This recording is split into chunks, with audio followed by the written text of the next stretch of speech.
Bonjour les amis, vous êtes des milliers à aimer de plus en plus l'histoire. L'histoire, l'aimer c'est une chose, la comprendre c'en est une autre. Comment dans une ville comme celle-ci ne pas aimer l'histoire? Même si vous n'avez aucune connaissance de rien, immédiatement vous avez les esgourdes ouvertes, prêtes à comprendre. La ville de La Rochelle multiplie actuellement les panneaux d'information et en particulier à partir de cette place pour vous expliquer un détail par-ci, un autre par-là. Mais nous on préfère rendre ça plus humain avec notre historien attitré Jean-Louis Mahé. Jean-Louis, bonjour. Bonjour Denis. Bon, dites donc, vous, un historien dans une ville comme celle-ci, bonheur, et en plus avec un soin là, que mettent les pouvoirs publics d'installer des panneaux. Il y en a un là qui vient de surgir, et comme on est à un endroit névralgique de l'histoire de La Rochelle, le Moyen-Âge se tisse ici, et la richesse à venir plus tard se travaille là. On est place des petits bancs. Oui, alors c'est un endroit stratégique, hein, puisque là on est derrière les fortifications, protégé par nos fortifications, et juste de l'autre côté de la Grosse Horloge, il y a le port où se fait le commerce. Donc c'est vraiment un endroit, et les petits bancs rappellent des bancs de change, puisque à l'époque le commerce c'est un commerce international maritime, avec des produits qui viennent principalement des pays du Nord. Et donc il y a des monnaies, différentes monnaies de chacun des royaumes, et donc il faut changer ces monnaies pour les convertir et faire les affaires. On va entrer dans le détail de l'histoire de cette petite placette. En tout cas, elle joue un rôle complètement d'orientation sur la vieille ville à l'époque, hein, puisque 360 degrés autour de nous. Vous avez, voilà, du côté de Antoine qui vous filme, la rue du Temple qui pourrait donner le sentiment d'être une rue consacrée aux commerçants. Vous avez à revenir qui montait de l'autre côté vers le château de Vauclair, vers la place de Verdun, cette rue des pouvoirs civils, des pouvoirs militaires, des pouvoirs religieux, la rue du Palais.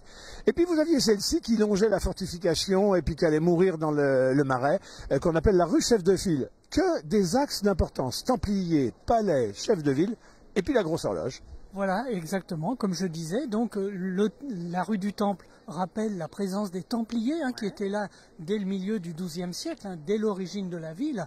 Et donc aujourd'hui, bien sûr, il n'y a plus rien, mais vous avez la rue du Temple, la cour de la Commanderie, la cour du Temple, la rue des Templiers qui rappellent vraiment leur emprise sur la ville.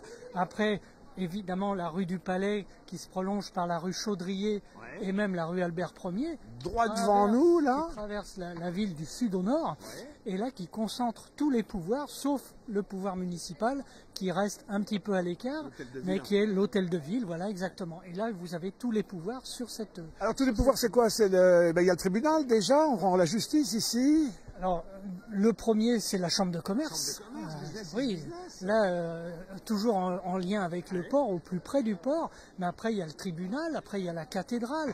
Il y avait aussi le siège du gouvernement. Il y a eu l'hôtel de ville à une époque dans l'actuelle maison Henri II. Mais après, vous avez donc aussi... plus récemment le commissariat de police, et puis après il y a le muséum qui était le siège du gouvernement aussi, donc et tout au bout, la rue Albert Ier, avant la porte Dauphine, il y a les casernes, donc pouvoir militaire aussi. Il est inconnable, le château Vauclair derrière nous jusqu'au bout qui marquait au nord la ville, et ici la porte qui ouvrait sur l'océan Atlantique, le vieux port étant derrière. Cette rue du chef de ville, alors déjà c'est un bel échantillon des arcades de La Rochelle, on se balade dans cette ville complètement à l'abri, c'est parce qu'on y commerçait beaucoup. Chef de ville, si le pouvoir civil, militaire, religieux est derrière nous, de quel chef parle-t-on quand on parle de la rue chef de ville ici? Alors avant, c'était une rue en cul-de-sac, juste avant d'arriver à la rue Réaumur qui date de la dernière fortification, après 1689. La fortification s'arrêtait et bouchait la rue, tout simplement. Donc chef, c'est dans le sens de tête. Donc voilà.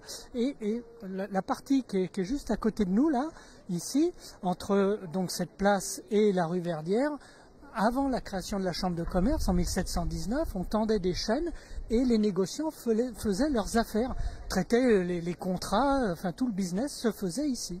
Alors les amis, quand on parle de la bourse, on imagine Londres, la place de Londres, on imagine New York, on n'imagine pas du tout la place des petits bancs, La Rochelle. Pourtant c'est ici que la bourse se faisait, parce que les gars venaient échanger, on échangeait monnaie, c'était, je crois, de ça l'origine, le nom de la place des petits bancs. Donc c'était ici que chacun venait faire son business, échanger ses affaires. Voilà, exactement, donc c'est vraiment le lieu des affaires, on changeait les monnaies là, on traitait les affaires de ce côté-là, et puis il y avait le port juste derrière avec les marchandises qui arrivaient ou qui repartaient vers des destinations lointaines internationale et maritime. Jean-Louis, et comme ça sentait bon l'argent, ça sentait bon la richesse, on avait les moyens. Et regardez, rien moins que ça, Antoine, devant nous, regardez cette maison. Quand on arrive, on se dit, oh, on a l'impression d'être dans le Marais, à Paris, ou d'approcher Versailles, ou d'arriver à Venise. Qu'est-ce que c'est que cette maison? Elle est singulière, c'est elle qui fait l'objet de ce nouveau panneau qui vient de sortir pour en expliquer l'histoire. Voilà, tout à fait. Donc c'est une maison, c'est la plus ancienne maison datée de La Rochelle, hein, dans un cartouche pratiquement effacé aujourd'hui. On peut voir encore, on peut deviner la date de 1554. Et donc ça a toujours été une maison de marchands. J'en ai retracé l'histoire, on peut remonter jusqu'à la fin du XVIIe. Au-delà, c'est difficile, mais ça a toujours été des marchands. Et en particulier, à partir de la fin du XVIIIe siècle, c'était une quincaillerie. La quincaillerie Tronchet, une grosse famille une famille nombreuse. Et après, ça a été la quincaillerie... la quincaillerie Paribas.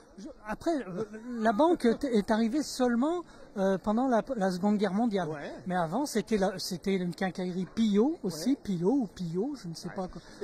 Jean-Louis Le Balcon, il n'a pas toujours été là. Les images qui sont données à voir là par ce panneau d'information, qu'on va voir à l'antenne dans quelques instants, on voit qu'il n'y avait pas ce balcon. Alors il y avait une tourelle d'angle effectivement jusque dans les années 1850. D'ailleurs la maison a beaucoup été retouchée, hein, comme ces maisons du 16e.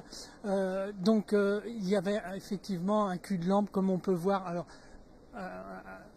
il y avait une tête sculptée qui a été malheureusement accidentellement, un camion l'a bousculée il y a quelques années, mais c'était, on pense, une tête d'Indien qui symbolise peut-être les liens commerciaux avec l'Amérique de La Rochelle, peut-être, hein, on n'est pas sûr. Il faut rappeler à nos amis que ces rues, jusque dans les années 70, c'était des rues circulées, les voitures arrivaient, ça montait, ça descendait, les bus passaient, vous imaginez, circulation de bus, de bagnoles, les années 50, les fumerolles, ça a abîmé durablement ce monument. Alors, il y a aussi un phénomène remarquable, si la place est centrale, elle est d'importance, elle amène la richesse des trésors d'outre-Atlantique, etc., elle ramène l'eau potable dans la ville pour les bourgeois.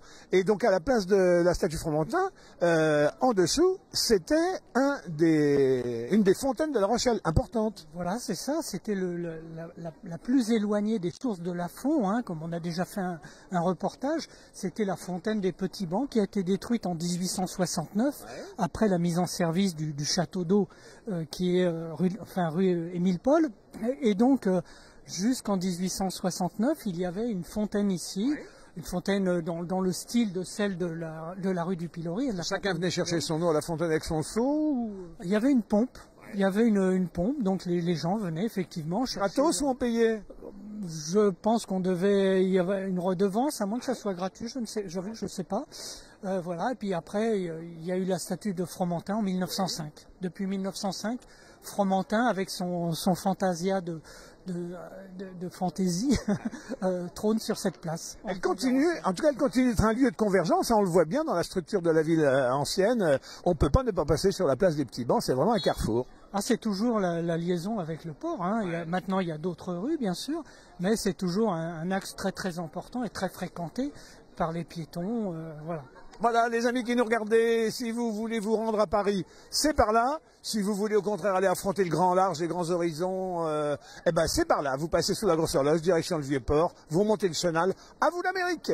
Eh bien écoutez, grand plaisir. On va suivre tous ces petits panneaux qui se mettent en place partout dans la ville, là, parce que ça nous aide à bien comprendre. On aime, mais en plus on comprend. Oui, oui, et puis en plus, là c'est sans doute le travail de Monsieur l'évêque, qui est un spécialiste de l'architecture de la Renaissance, donc de grande qualité bien sûr. Bon, bah écoutez, on va aller boire un coup à votre santé, nous. Plutôt tendance Vieux-Port, les quais du Vieux-Port, ou plutôt tendance la vieille ville ancienne? On peut faire les deux. On va boire deux coups. On va faire recto, on va faire verso. On vous souhaite une belle fin de journée, les amis, et puis on continue de fouiller pour vous des tas de belles choses. À bientôt sur DLR TV.